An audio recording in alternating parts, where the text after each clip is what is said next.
amigos, ¿cómo están? Bienvenidos a TV Perú Mundo. Les damos la bienvenida a Paola Pejovés y Farid Cajat. ¿Cómo está Farid? Luego de unos días de descanso, ¿qué tal? Bien. Bien, está la situación bien, si se puede decir, calificar de movida en Venezuela con este anuncio que el presidente Chávez no asistirá a la toma de posesión prevista para este jueves 10 de enero. Entonces, cambia la situación o el escenario que se había previsto. Desde la perspectiva de los opositores, lo que está pretendiendo hacer el gobierno es inconstitucional. Desde la perspectiva del oficialismo, la propia Constitución dice, creo que es el artículo 231, que si el presidente no puede jurar el 10 de enero ante la Asamblea, lo puede hacer ante el Tribunal Supremo de Justicia. Y efectivamente, como dice Diosdado Cabello, el presidente del Congreso, no especifica ni fecha ni lugar. Cada uno asumiría que es poco después del 10 y en Venezuela. Pero en todo caso la interpretación del chavismo es que al no decirlo explícitamente, eso queda abierto a interpretación. Así es, hoy se conoció que el gobierno de Venezuela ha confirmado que el presidente Hugo Chávez no podrá asistir a la ceremonia de investidura que debía celebrarse, como sabemos, el próximo jueves 10 de enero, ya que el equipo médico que le atiende en La Habana ha recomendado que siga ingresado. El presidente de la Asamblea Nacional, Diosdado Cabello, ha leído una carta del vicepresidente del país, Nicolás Maduro, en el que invoca el artículo 231 de la Constitución para defender la posibilidad de fijar una nueva fecha que permita la toma de posesión de Chávez en una fecha posterior.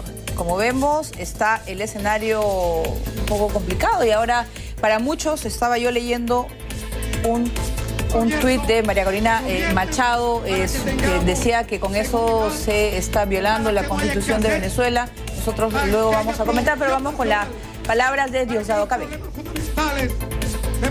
El comandante presidente ha pedido informar que de acuerdo con las recomendaciones del equipo médico que vela por el restablecimiento de su salud, el proceso de recuperación postquirúrgica deberá extenderse más allá del día 10 de enero del año en curso, motivo por el cual no podrá comparecer en esa fecha ante la Asamblea Nacional, constituyendo un irrebatible motivo sobrevenido, por lo cual se invoca el artículo 231 de la Constitución de la República Bolivariana de Venezuela a objeto de formalizar en fecha posterior la juramentación correspondiente ante el Tribunal Supremo de Justicia.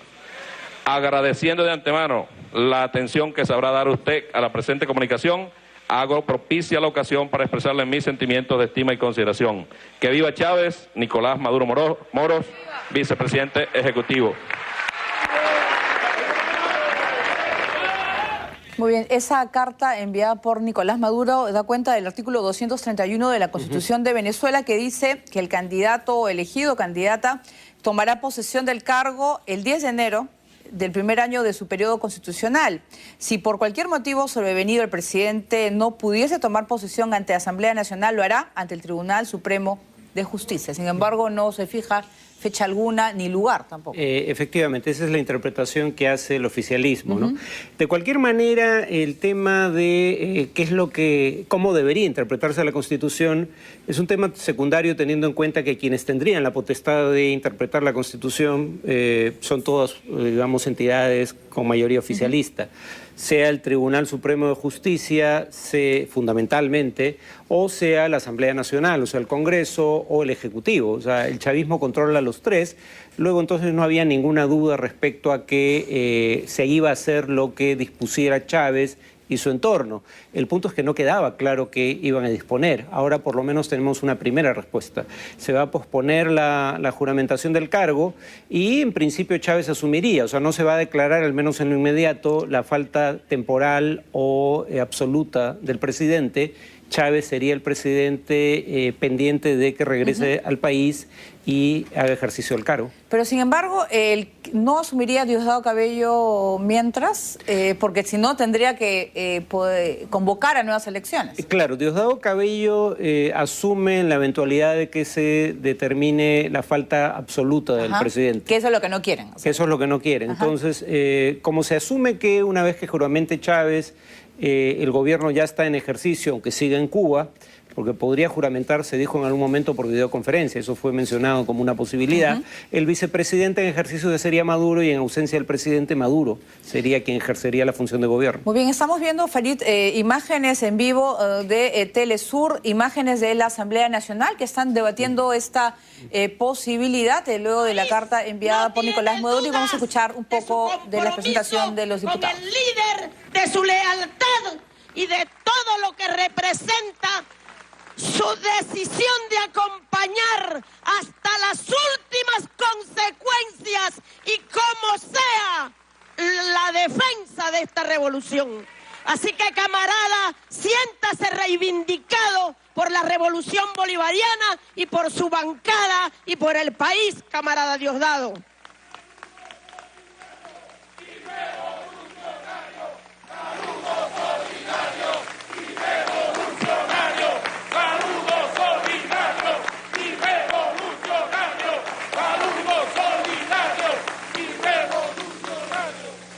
Por otra parte, miren, yo quiero, por otra parte, ubicarme en la comunicación que nos envía en pleno uso de sus facultades constitucionales y legales el vicepresidente de la República, Nicolás Maduro, quien además está actuando en función de una solicitud que hiciera el comandante Chávez. Nosotros no vamos a discutir aquí quién firmó la carta y quién no la firmó, si la firmó Chávez o no la firmó Nicolás Maduro, facultado debidamente para ello, de acuerdo como lo establece, si no lo han leído, el artículo 239 de la Constitución de la República Bolivariana de Venezuela.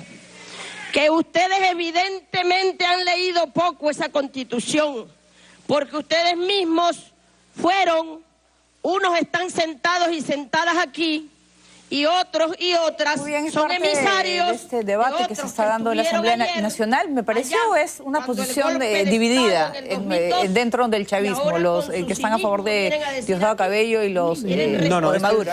No, esta es la división entre gobierno y oposición en el Congreso. La oposición tiene más del 40% de las bancas. Pero digamos, lo que aquí es un poco extraño es que sea el vicepresidente quien no entra en ejercicio hasta que jure el presidente, y él no era el anterior vicepresidente, el que firma la carta diciendo que el presidente no va a juramentar el 10 ante la Asamblea. Claro, porque no se sabe en realidad, hace más de un mes que no se sabe nada no se ha visto a Hugo Chávez ni se le ha escuchado, y estamos asumiendo que se encuentra por lo menos consciente, ¿no? Y dando algunas órdenes a los miembros de su gobierno. Está complicada la situación porque la oposición ya está dando algunos visos de lo que se piensa por lo que está sucediendo. Por ejemplo, María Corina Machado, que es parte de la oposición, en el Twitter puso, ¿no?: de aprobarse hoy en la Asamblea Nacional la solicitud de prórroga de la juramentación, se producirá el más grave golpe a la Constitución. Ellos están hablando que es una interpretación a su gusto del chavismo. Bueno, yo cuando leí el artículo 231, honestamente sí creo que hay margen para la interpretación, en el sentido de que dice explícitamente, si no juramentara por la razón que sea, no especifica cuál, el 10 de enero ante la Asamblea, bueno, aunque no especifica la fecha, pero antes dice que debería ser el 10 de enero, lo hará, y no especifica cuándo ni dónde, ante el Tribunal Supremo de Justicia. Es una interpretación discutible, pero en todo caso no es totalmente antojadiza. Podría, creo, entenderse el artículo de esa manera. Pero reitero, este es un tema más político que estrictamente constitucional. El chavismo controla todas las instancias que podrían decidir cómo debe ser entendida la Constitución, así que nunca hubo dudas sobre cuál iba a ser la interpretación que prevaleciera. Muy bien, y vamos a seguir con Venezuela. Más temprano, en conferencia de prensa, el líder de la oposición de Venezuela, Enrique Capriles, pidió al gobierno que aclare si el presidente Hugo Chávez estará en el país en el acto de posesión de este jueves. Habló hasta de los presidentes de Bolivia, Argentina y Uruguay. Los criticó por su participación y apoyo en lo que sería una toma de mando simbólica y arremetió sin temor con la Constitución en mano a que se cumpla la ley. Si el gobierno quiere interpretar la Constitución de una forma y otros quieren interpretarla de otra, ¿qué se hace en esos casos? ¿Cada quien la interpreta como quiera? No. ahí tiene que haber una respuesta del Tribunal Supremo. El ex candidato presidencial y gobernador del estado venezolano de Miranda, Enrique Capriles, también exigió al gobierno que aclare si Hugo Chávez podrá asumir o no un nuevo mandato. El 10 de enero termina un periodo constitucional y arranca un nuevo periodo constitucional. Porque nosotros en Venezuela no hay una monarquía. Aquí tampoco estamos en el sistema cubano que uno se pasan el poder a otro sin proceso electoral. En Venezuela la Constitución establece que hay elecciones. En otro momento, Capriles invoca a varios jefes de Estado de América Latina a que no se presten a un juego de un partido político, en referencia a su asistencia a la asunción simbólica que organiza el Partido Socialista Unido de Venezuela. Con el mayor respeto a todos los presidentes en nuestra América Latina, yo le pido a los presidentes que no se presten al juego político de un partido político.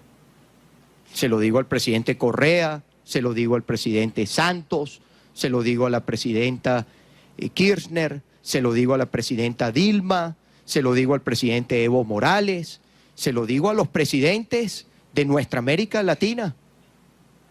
No se presten ustedes a un juego de un partido político, de una interpretación sesgada que quiere dar un partido político ante la ausencia del presidente de la República. Los ojos están ahora puestos en el Tribunal Supremo de Justicia, que dictaminará si el presidente reelecto Hugo Chávez puede hacer la toma de posesión otro día y en otro lugar. Estas han sido las palabras del prácticamente representante, ¿no?, de la oposición venezolana. ¿Cuál es el papel que deben cumplir ahora ellos? Bueno, es una cosa curiosa porque probablemente lo que están exigiendo sea lo que corresponde de acuerdo a la Constitución, creo que es la interpretación más plausible, pero en el fondo a ellos no les conviene las consecuencias de esa interpretación, porque esa interpretación sugiere que no estando en condiciones de asumir la presidencia Hugo Chávez, debería declararse su falta o incapacidad temporal o permanente, sea cual sea el caso, y si es permanente, eso implicaría que asume el presidente del Congreso, Diosdado Cabello, y en 30 días se realizan nuevas elecciones presidenciales. Yo honestamente no creo que a la oposición le convenga una elección en 30 días, por 3 razones. La primera es que viene de perder 2 elecciones consecutivas frente al chavismo, ¿no? La presidencial y por un margen aún mayor las elecciones regionales. 2, porque si algo demuestra la historia y las elecciones regionales es que la enfermedad de Chávez le genera simpatías hacia él y por ende en parte hacia sus prosélitos. Y tercero, porque la economía venezolana tiene problemas serios que van a aflorar tarde o temprano, pero que no han aflorado del todo aún. Entonces yo creo que a la oposición es a la que le conviene esperar antes de que se produzca una nueva elección. Sin embargo, lo que están pidiendo en buena medida implicaría ir a una elección en 30 días. ¿Pero eso significaría, por ejemplo, que Enrique Capriles sea el candidato, o eso significaría también que muchos personajes de la oposición ahora quieran poder postular ahora que no está Chávez? Bueno, es que en las últimas elecciones regionales se ha dado un resultado paradójico. La oposición ha salido debilitada porque perdió 3 o 4, no recuerdo con precisión, de las gobernaciones que ejercía hasta la víspera, pero de las 3 gobernaciones que aún controla, sobre un total de 23, aquella en la que ganó con claridad fue la de Miranda, que es donde ejerce Capriles. Pero él podría postular, si se presenta de aquí a un mes y medio, unas elecciones, siendo gobernador de Miranda. Sí, postuló siendo gobernador, o sea, no sería una novedad. Sí, puede postular, de hecho es tradicional. Los candidatos de la oposición contra Chávez han tendido a ser gobernadores. Rosales, por ejemplo, que luego se exilió en el Perú, también fue gobernador. Pero algo muy breve, ¿sorprendió lo que ha pasado con Chávez a la oposición? No, lo comentábamos hace unos días aquí, era si la situación es grave, y eso lo admitía el propio gobierno, aunque no usaba la palabra grave, utilizaba las palabras compleja y delicada. Su situación de salud es compleja y delicada.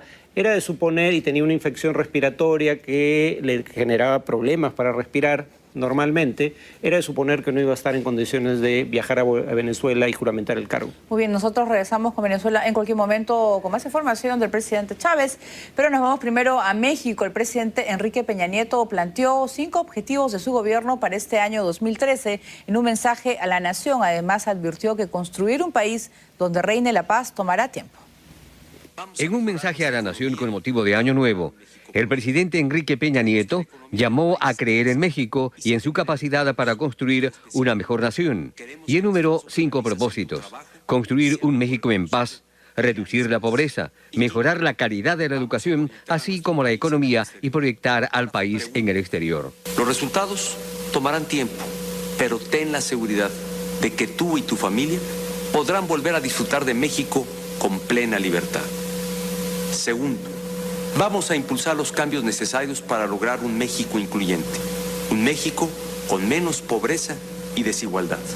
Enrique Peña Nieto dijo que en todo el país hay un ánimo de transformación y que los meses que vienen serán de optimismo y ánimo renovado. Es momento en creer en México, de creer en nosotros mismos, en nuestra capacidad de construir la nación que todos queremos. Es tiempo de mover a México. Recibe mis mejores deseos de salud, prosperidad y éxito para ti y tu familia. Que 2013 sea un año de logros y realizaciones, estimó el primer mandatario. Para fortalecer el liderazgo de México con mayor responsabilidad global. Es tiempo de que los mexicanos contribuyamos decididamente a la paz y al desarrollo del mundo. Trabajando unidos, México tendrá un gran 2013. Peña Nieto dijo que este será un año de grandes reformas que llevará a México al sitio que se merece. Bien, era parte de este mensaje que dio el presidente mexicano. ¿Qué te pareció? Es que cae en el estereotipo de que él es un producto de mercadotecnia. Yo creo que ese es un estereotipo injustificado, que no es, digamos, durante la campaña sus opositores no lo bajaban de tonto, ¿no? Yo creo que no es justificado, o sea, no es un hombre culto, pero sí es un hombre astuto, no ha llegado gratuitamente a la presidencia de México, pero en todo caso está tan producida la escena que sugiere pues esto de que es un producto de Televisa, ¿no? ¿Qué le falta? ¿Contenido? ¿Crees que ha faltado o un mensaje mucho más agresivo o con medidas mucho más, no sé, reales? Bueno, ya anunció medidas en este pacto por México que suscribieron los 3 grandes partidos del país, pero creo que esto era más simplemente asegurar a la población de que se vienen cambios favorables, tratar de generar confianza en ellos. Creo que cumplió el propósito, pero digamos, creo que se excedió para variar en las formas, como parece ser usual en él, ¿no? En las tomas. Sí. Bien Televisa. Muy bien, nosotros vamos ahora con el ex embajador de Honduras en Colombia, Carlos Humberto Rodríguez. Ofreció disculpas a los gobiernos y pueblos de ambos países por el escándalo sexual que causó una fiesta en la sede diplomática de su país en la ciudad de Bogotá.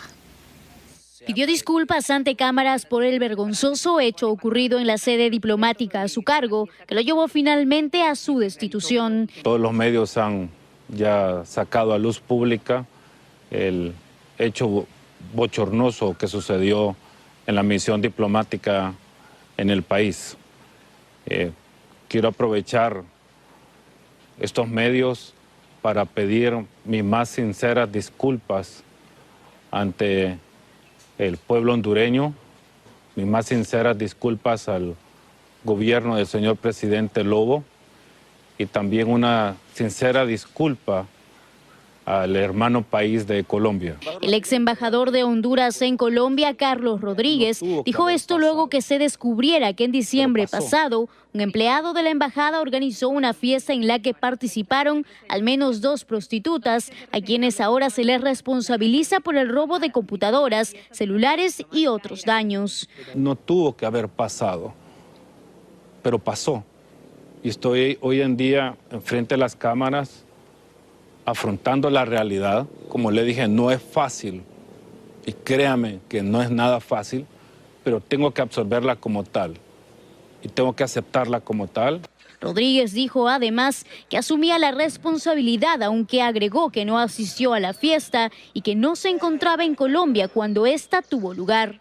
Por su parte, el presidente de Honduras, Porfirio Lobo, calificó de penoso incidente la fiesta con prostitutas y licor en la embajada del país en Colombia, la cual terminó ocasionando un escándalo nacional. Colombia es un incidente aislado. Tienen ustedes un ciudadano que es honrado, que no deben dudar de la honradez de él, de la honorabilidad de él, es un hombre de familia. Usted es un buen hombre, Carlitos. Lamentablemente pasó lo que pasó y lógicamente cualquiera está expuesto a que pueda sucederle. Una comisión especial creada en Honduras investiga lo sucedido, mientras que en Colombia la policía intenta identificar a las 2 trabajadoras sexuales sospechosas del robo.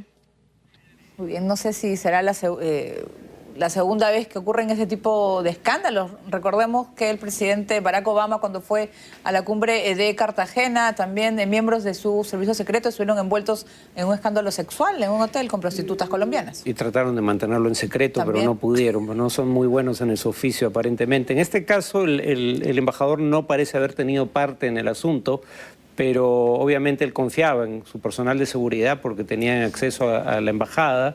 Y lo peor no es solo que lo utilizaran para hacer una juerga con prostitutas, sino que además hubo robo posteriormente, ¿no? Claro, porque no pagaron, ¿no? No pagaron y se llevaron las computadoras. Sí. Ahora, Honduras tiene problemas mucho más graves que este. Es el país con la mayor tasa de homicidios en todo el mundo. O sea, no en América Latina, lo cual ya es bastante decir, sino en el mundo entero. Entonces, y tiene una economía que todavía no se recupera de los efectos del golpe contra Zelaya. Entonces, creo que esto va a pasar al olvido pronto porque Honduras tiene problemas mucho más serios. Muy bien, nosotros vamos a hacer nuestra primera pausa del programa y vamos a regresar con lo que está pasando en Italia. El desempleo juvenil ha llegado a su nivel máximo. 1 de cada 3 jóvenes italianos no tienen trabajo. Y también con una noticia desde Estados Unidos. Un hombre fue envenenado luego de ganar la lotería. Volvemos.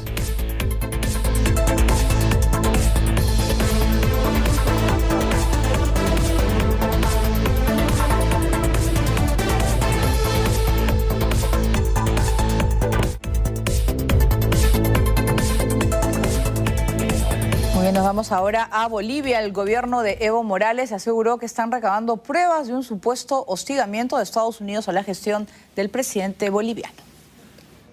El Tribunal Supremo Electoral de Bolivia confirmó que los grupos indígenas han demostrado la aprobación de la polémica carretera que cruzaría el Parque Nacional Isiboro-Secure. El tribunal también informó que 58 de las 69 comunidades nativas que habitan en el territorio del Tipinis se pronunciaron a favor de la construcción de la ruta, que fue paralizada por más de un año. Estos productos reflejan el proceso de sistematización de resultados cuantitativos sobre la base del análisis de los informes por comunidad. No hay resultados cuantitativos, solo cualitativos, que nos permita dar datos sobre las 58 comunidades que expresaron sus opiniones positivas o negativas sobre la finalidad de la consulta. El gobierno boliviano abrió el proceso de consulta el pasado mes de julio para tomar la decisión final sobre la carretera, que ha sido muy criticada por temas ambientales. La carretera de 420 millones de dólares conectará los departamentos de Beni y Cochabamba, pasando por el Tipnis. Por otro lado, un alto funcionario del gobierno boliviano acusó al gobierno de Estados Unidos de trabajar activamente para derrocar al presidente Evo Morales. En una entrevista para el programa El Pueblo es Noticia, que difunden los medios estatales, Juan Ramón Quintana, ministro de la Presidencia, aseguró que Estados Unidos no puede permitir un mal ejemplo de su política internacional en el corazón de América del Sur. El que nosotros estamos enfrentando desde el 2006 en adelante, y vamos a seguir enfrentando, Consuelo, es una guerra permanente de los Estados Unidos contra este proceso de cambio. Una guerra permanente que tiene como objetivo destruir el conjunto de transformaciones que estamos llevando adelante, que tiene como objetivo derrumbar al gobierno. El gobierno de Morales, quien asumió el cargo en 2006, ha tenido una relación espinosa con el gobierno de Estados Unidos por una serie de acusaciones sobre lo poco que ha logrado hacer para combatir el narcotráfico y la nacionalización de varias empresas de propiedad extranjera. No obstante, el ministro de la Presidencia anunció que Bolivia confía en que las relaciones diplomáticas con Estados Unidos se normalicen, porque aseguró que el gobierno no ha hecho nada para que Estados Unidos conspire contra Bolivia y para merecer un trato despótico. Muy bien, habrá que esperar esas pruebas, ¿no? Tampoco, bien se sabe que no ha habido una buena relación, ¿no?, entre Evo Morales y los Estados Unidos. Sí, ahora no es la primera vez que el gobierno de Bolivia alega esto, pero claro, digamos, que el propósito sea destruir el régimen o derrocar a Evo Morales es discutible. En todo caso, lo que sí probó el gobierno boliviano en el pasado, el 2008, yo no he visto evidencia posterior, era que funcionarios de la Embajada de los Estados Unidos, específicamente un funcionario de apellido Cooper, había intentado que ciudadanos norteamericanos que participaban en los cuerpos de paz o eran becarios de la Fundación Fulbright se convirtieran en informantes de la embajada, sobre todo respecto a la presencia de personal cubano o venezolano en Bolivia. Eso lo dijeron las propias personas involucradas, la gente que trabajaba para el cuerpo de paz y la gente, y un becario al menos de la Fundación Fulbright. Eso se está probado, ¿no? Ahora, que eso equivalga a una campaña para derrocar el gobierno es excesivo, pero en esta nueva acusación no he visto evidencia, pero en todo caso probablemente tengan evidencia de ese tipo nuevamente. Muy bien, ahora siguiendo con Estados Unidos, el secretario del Tesoro, Timothy Geithner, se marcharía pronto del gabinete del presidente Obama, pese a las inminentes y difíciles negociaciones con la oposición republicana para reducir el déficit y aumentar el techo de deuda. Desde hace días ha crecido el rumor entre los medios de comunicación de ese país que el secretario de 51 años insistiría en dejar el cargo antes que finalice enero. Aunque Geithner es uno de los más estrechos aliados de Obama, había expresado desde hace un tiempo atrás su deseo de marcharse del gabinete. El más sonado para reemplazarlo es el actual jefe del personal de la Casa Blanca y ex director de la Oficina de Presupuestos, Jack Lew.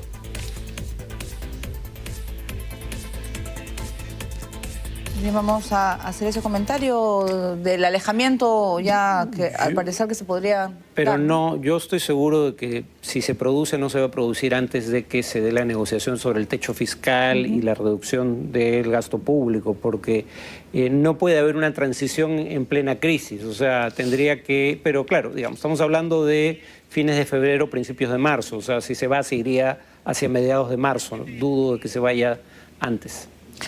Muy bien, ahora nos vamos con temas de Europa. El desempleo en la zona del euro aumentó en el mes de noviembre 1/10 respecto al mes anterior y se situó en el 11,8%. Al igual que España, esta situación ha golpeado de manera considerable a los jóvenes italianos. La juventud italiana está pasando por uno de sus peores momentos. La tasa de desempleo juvenil, es decir, entre trabajadores con un máximo de 24 años, fue del 37,1% en noviembre de 2012, lo que supone el peor dato tanto en el registro mensual que comenzó en 2004 como en el trimestral que empezó en 1992. No tengo ninguna confianza en mi país, absolutamente no hay ninguna salida. Estamos contra la pared, te vas o te quedas aquí y te condenas, no hay alternativas. Este dato de paro entre los más jóvenes es 7 décimas superior al registrado en octubre pasado y 5 puntos porcentuales mayor que el de noviembre de 2011. Está claro que los italianos han comprendido que la crisis no es un problema a corto plazo. Por lo tanto, no hay razón para esperar un mejor escenario en unas pocas semanas o meses. Según datos provisionales difundidos por el Instituto Nacional de Estadística italiano, la tasa de desempleo se situó en un 11,1% en noviembre de 2012, con lo que se mantuvo sin variaciones con respecto a octubre. Muy bien, tanto Grecia como España también presentan graves problemas para que los jóvenes consigan trabajo. Justo hoy salieron datos sobre desempleo en la eurozona y este dato ha alcanzado un nuevo récord. El desempleo en el conjunto de la eurozona, o sea, los países que tienen el euro como moneda común, ha alcanzado el 11,8%. Pero claro, eso va desde el 26,8% o 9% de España hasta el 4,5% de Austria.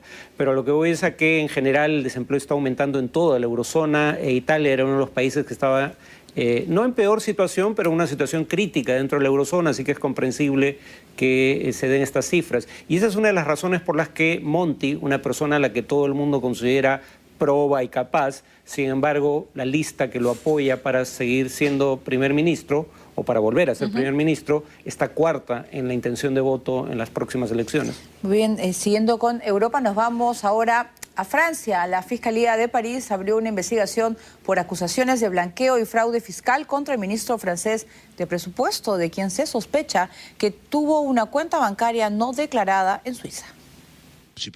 Es el paladín de la lucha contra el fraude fiscal del gobierno de François Hollande.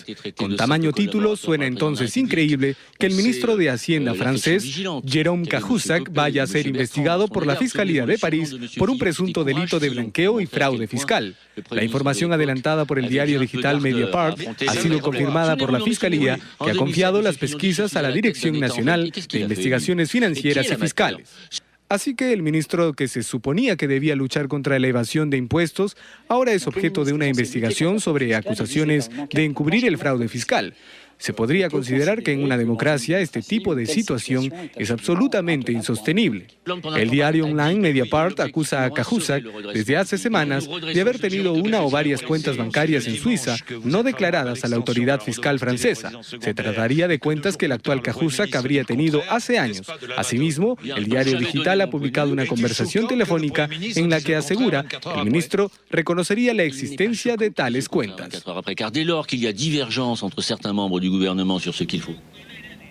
Muy bien, durante su campaña el presidente francés prometió que su gobierno iba a ser un modelo pues de integridad y al parecer de comprobarse esta grave acusación contra el ministro cambiarían las cosas, ¿no?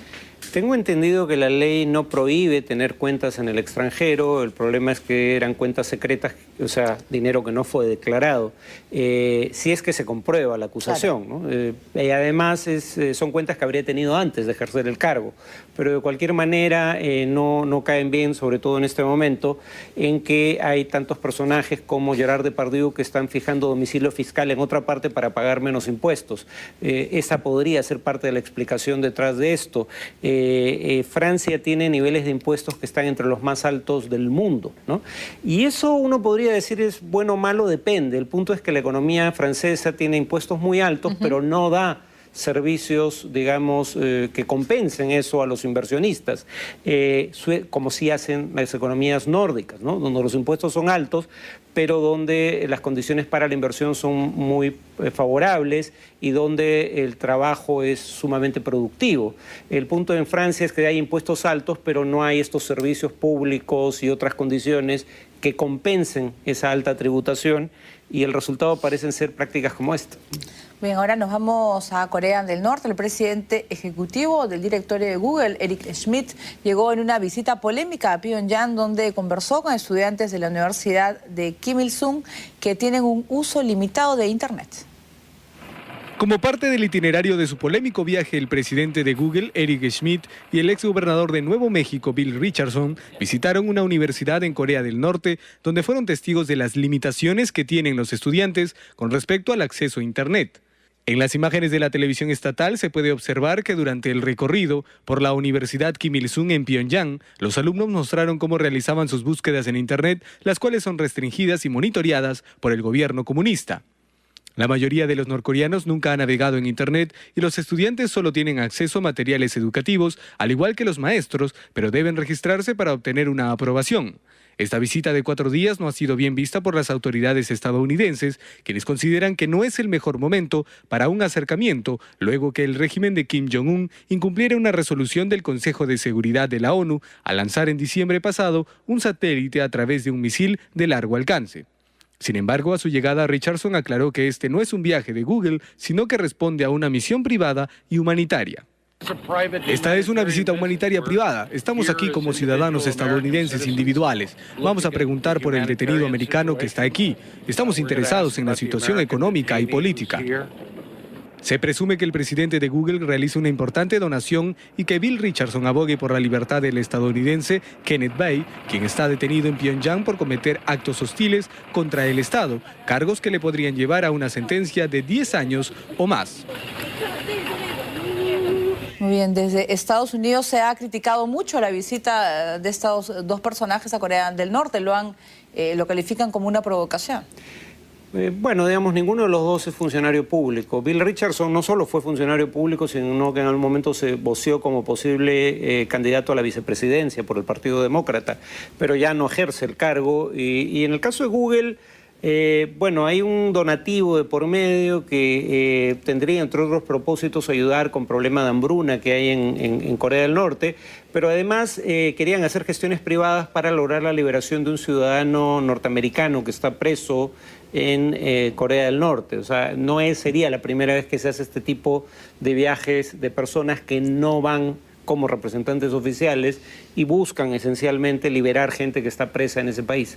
Sí, justo uno de los puntos era que la universidad tiene el uso limitado de Internet. ¿En todo Corea del Norte? Bueno, para empezar, en Corea del Norte, cuando uno ve un mapa satelital de la península coreana, Corea del Sur está sumamente iluminada, Corea del Norte aparece virtualmente oscuras, porque hay ciudades en donde, o hay grandes zonas en muchas ciudades, en donde no hay luz, no hay alumbrado público, ¿no? Entonces las calles están totalmente oscuras, además tampoco hay muchos autos.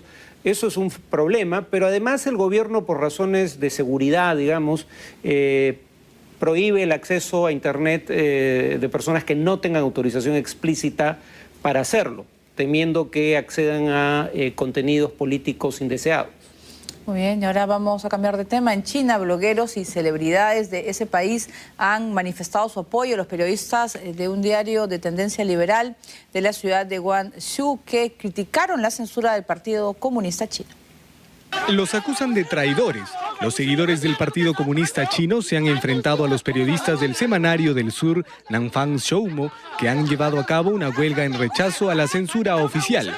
Aunque las protestas en la calle han sido protagonizadas por un número pequeño de personas, tienen gran relevancia.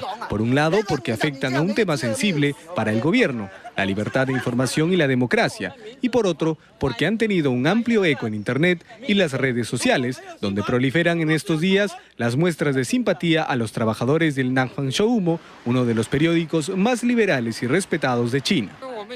¿Es un crimen protestar en Hong Kong? ¿Es un crimen dar un discurso en Hong Kong? Cuando hablamos en 2 líneas es demasiado y es un crimen. 2 líneas y usted está condenado. 2 oraciones y estás en un campo de trabajo.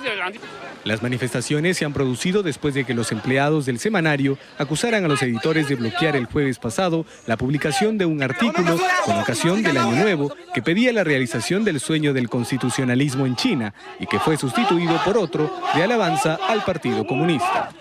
Tal vez muchos periodistas no han podido dormir desde que sus artículos habían sido editados. Lo que tenemos que hacer ahora es apoyarlos. El auge de las protestas sociales que ha experimentado China en los últimos años ha dado un giro significativo esta semana, al haberse sumado a ellas periodistas y ciudadanos que reclaman mayor libertad de expresión y democracia, lo que representa ahora un desafío enorme para los nuevos líderes de China. Muy bien, estábamos hablando en la nota anterior del control que hay en Corea del Norte y ahora en China. Como vemos también un control total de las informaciones que hay ahí. Pero lo de China es más sutil, siendo también censura. En el caso de Corea del Norte sencillamente se prohíbe virtualmente el acceso a Internet a casi todo el mundo, ¿no? En el caso de China hay 300 millones de cuentas del equivalente chino a Twitter. Pero hay a su vez una gran cantidad de funcionarios públicos que se dedican a navegar la red y censurar contenidos. En este caso, lo que se censuró fue más bien contenido de un diario, pero no es casual, la censura es un fenómeno cotidiano en China.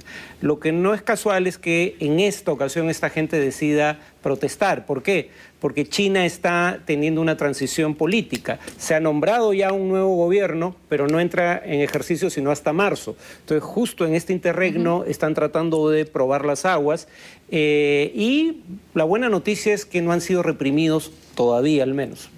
Muy bien, ahora vamos a regresar a Estados Unidos. Un hombre de 46 años fue envenenado con cianuro pocas semanas después de haberse convertido en el ganador de un premio de lotería de $1 millón. Ganó $1 millón y en pocas semanas fue asesinado. Urosh Khan, de 46 años de edad, murió envenenado con cianuro. Khan planeaba utilizar el dinero que ganó en una lotería para pagar facturas e invertirlo en un negocio. Había recibido su premio el 26 de junio pasado en forma de un cheque gigante simbólico y acompañado de su familia. La policía de Chicago en los Estados Unidos confirmó que se trató de un asesinato. Él era una persona orientada a la familia, muy cariñoso. Le vendí un billete ganador de $5.000. Era muy generoso. Es una droga muy letal, es un veneno químico, básicamente te asfixia a nivel, así que causa sufrimiento. Su muerte fue en primer lugar clasificada como de causas naturales, pero luego de varios meses y después de que la familia expresase sus dudas al respecto, los médicos forenses determinaron reabrir el caso, concluyendo que se trató de un suicidio. Muy bien, nosotros vamos a hacer una pausa, vamos a regresar con Brasil y las altas temperaturas y una severa sequía que aquejan el noreste de ese país. Y también continúa un incendio en Australia. El primer ministro ha advertido a los residentes que el fuego podría expandirse. Volvemos.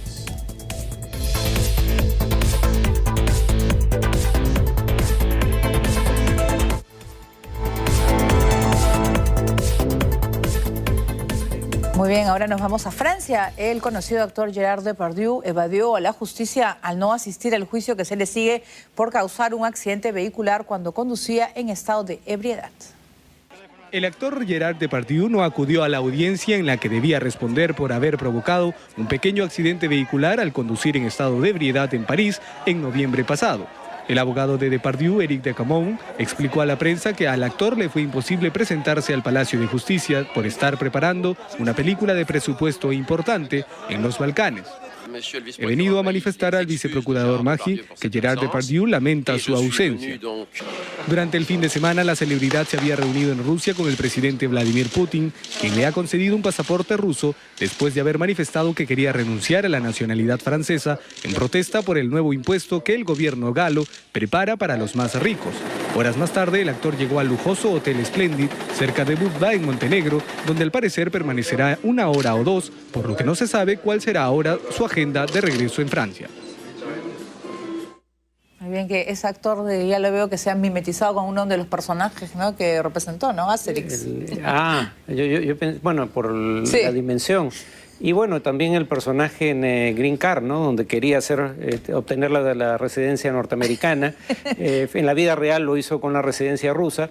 A ver, yo entiendo que él quiera pagar solo 13% de impuesto a la renta, que es la tasa en Rusia. El punto es que para lograrlo no necesitaba lanzar loas hacia la democracia rusa. Claro. ¿Qué tan democrático es el régimen? Es algo que habría que preguntarle a las Pussy Riot, ¿no? Pero en fin, bueno, por lo menos ya logró ese propósito. Pero parece que Putin está, no sé si regalando, pero dando con mucha facilidad las tarjetas de residencia o de nacionalidad, porque Brigitte Bardot también, por otras razones distintas, que es por la defensa de los animales, también creo que podría optar a la residencia de ese país. Creo que hay dos elementos. Por un lado, hay un deterioro de la relación entre Rusia y algunas potencias occidentales. Por ejemplo, en Estados Unidos acaba de aprobar una norma que sanciona a gobernantes rusos o miembros del gobierno que hayan sido acusados de violaciones a derechos humanos.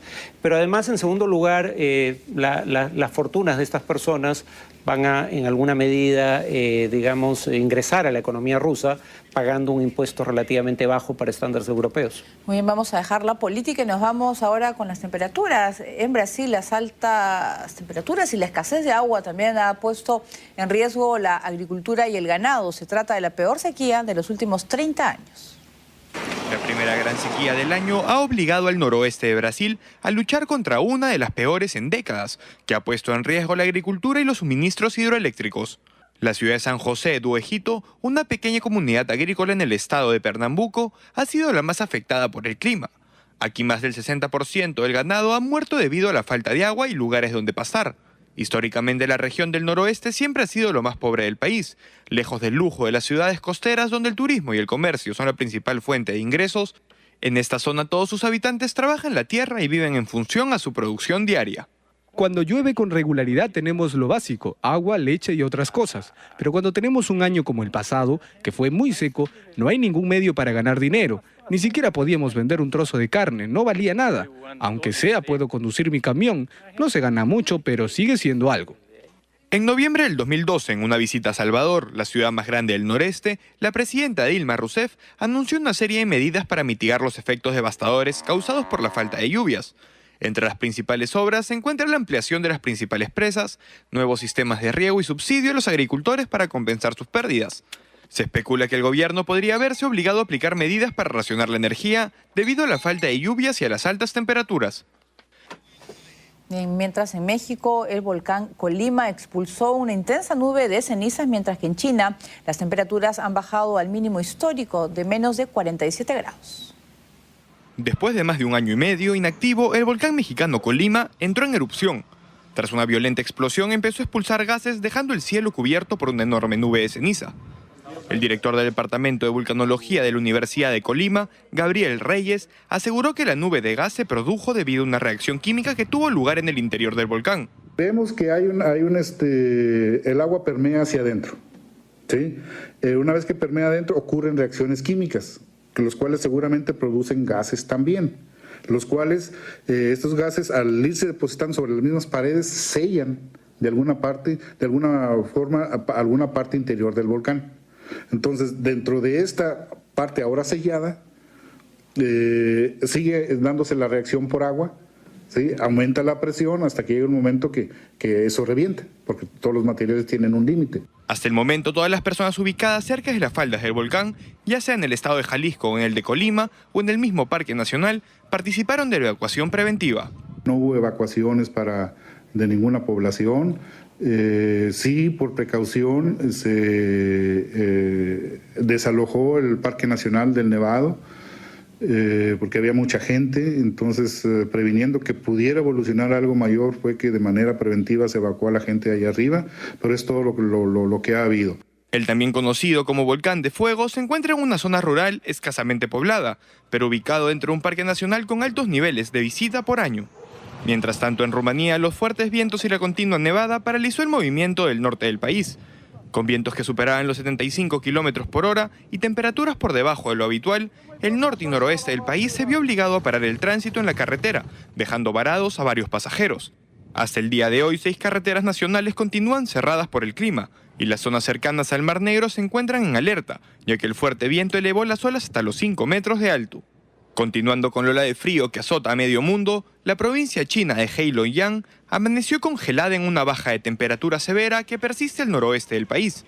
Según la Oficina Local de Meteorología, la temperatura más baja cayó al mínimo histórico de menos 47.9 grados centígrados, reduciendo la visibilidad a menos 10 metros. Como se ven las imágenes, la fuerte ventisca imposibilitaba la visión de los transeúntes y los conductores, sin perjudicar su quehacer cotidiano. Es demasiado frío, llevo 2 sombreros y una máscara de gasa, capucha y bufanda y aún siento frío en mi cara, tanto que me ahogo. En los mercados al aire libre se pudo observar que las bajas temperaturas no afectaron la venta diaria, ya que las personas continuaron comprando víveres y hasta peces vivos que se encontraban en recipientes sobre fuego para evitar que el agua se congele. Bien, y mientras en Australia una intensa ola de calor ha causado incendios de grandes dimensiones, el primer ministro advirtió a los residentes que el fuego podría extenderse.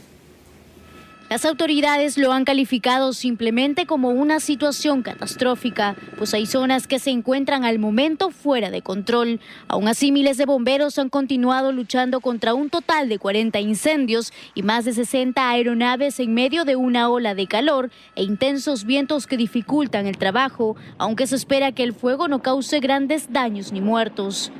Un centenar de viviendas, la mayoría en la isla de Tasmania, han quedado destruidas hasta el momento y hay muchas personas aún desaparecidas.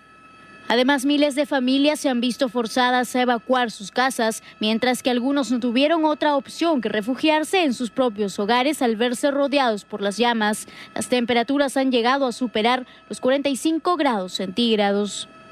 Los equipos de bomberos esperan que la llegada de un frente más fresco por la costa este, que hizo caer las temperaturas 20 grados en cuestión de horas, en algunas localidades costeras alivie la situación.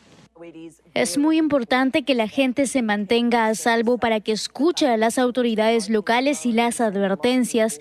Este es un día muy peligroso. Estamos muy nerviosos. Esto es muy arriesgado. La humedad es baja y los vientos son fuertes. En Sydney, la principal ciudad de Australia, donde las temperaturas han alcanzado los 41.8 grados centígrados, ha obligado a miles de personas a abarrotar las playas. La ola de calor también ha forzado a la Oficina Australiana de Meteorología a extender el límite de las temperaturas extremas, añadiendo nuevos colores rosa y púrpura a los mapas para las temperaturas de más de 54 grados centígrados. Los meteorólogos, en tanto, han previsto temperaturas que superen los 50 grados en el centro de Australia para el próximo lunes. Muy bien, seguimos con Australia. La famosa organización ambientalista Sea Shepherds ha lanzado su 9ª campaña contra la caza indiscriminada de ballenas.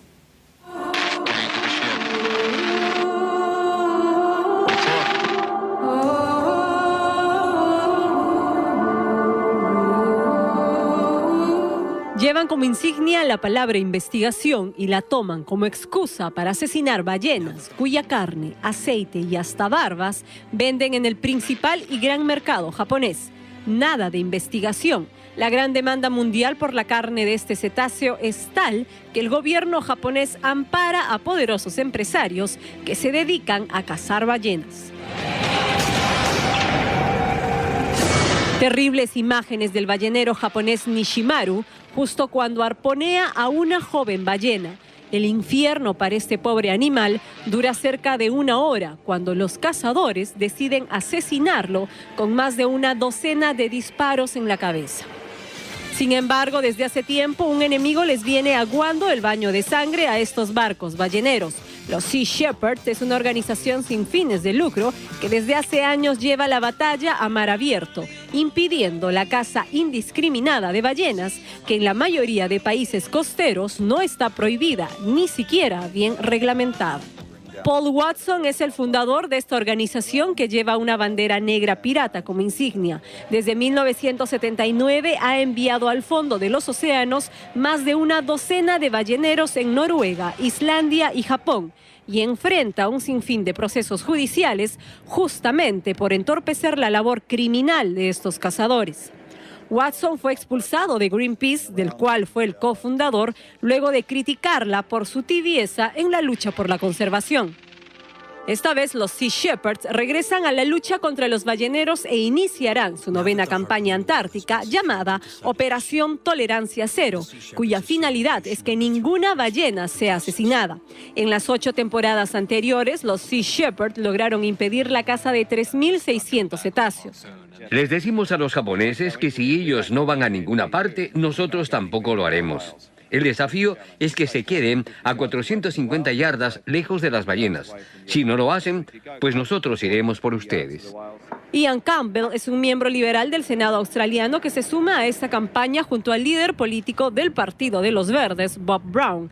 Ambos asumirán a bordo esta temporada para ayudar a Watson, quien tiene que esquivar a la Interpol de Japón. Muchos de los buques y barcos que utiliza la organización son financiados por artistas de Hollywood y personalidades del mundo entero, como el productor de la serie Los Simpson o los músicos de Red Hot Chili Peppers. Muy bien, de poco a poco con esa caza indiscriminada lo que están haciendo es eliminar por completo a las ballenas, ya que demora el periodo de gestación casi 2 años. Entonces no están dejando que se reproduzcan, no están dejando que crezcan, así que están haciendo un grave daño a la ecología. Habría que recordar que la iniciativa de Ecuador, Chile y Perú por crear un mar territorial de 200 millas, que luego fue acogida por Naciones Unidas, o bueno, una conferencia de Naciones Unidas y por el derecho internacional, pero no como mar territorial, sino 12 millas de mar territorial y 188 millas de zona económica exclusiva, empezó precisamente frente al tema de la caza de ballenas que se da frente a las costas de estos países. Porque uno puede tener 12 millas de mar territorial y puede proteger a la fauna de esa zona, pero la fauna migra constantemente, y entonces si es depredada más allá de las 12 millas, eventualmente tú te vas a quedar sin fauna. Muy bien, nosotros ya con esta nota nos despedimos, pero vamos a dejarles con un video de David Bowie. Hoy es el cumpleaños del gran músico inglés y cumple 66 años. ¿Te gusta? Y acaba de lanzar un nuevo álbum después de 10 años. Que sale el 11 de marzo, así que lo esperamos 2 meses. Pero lo dejamos con David Bowie. Nos vemos mañana.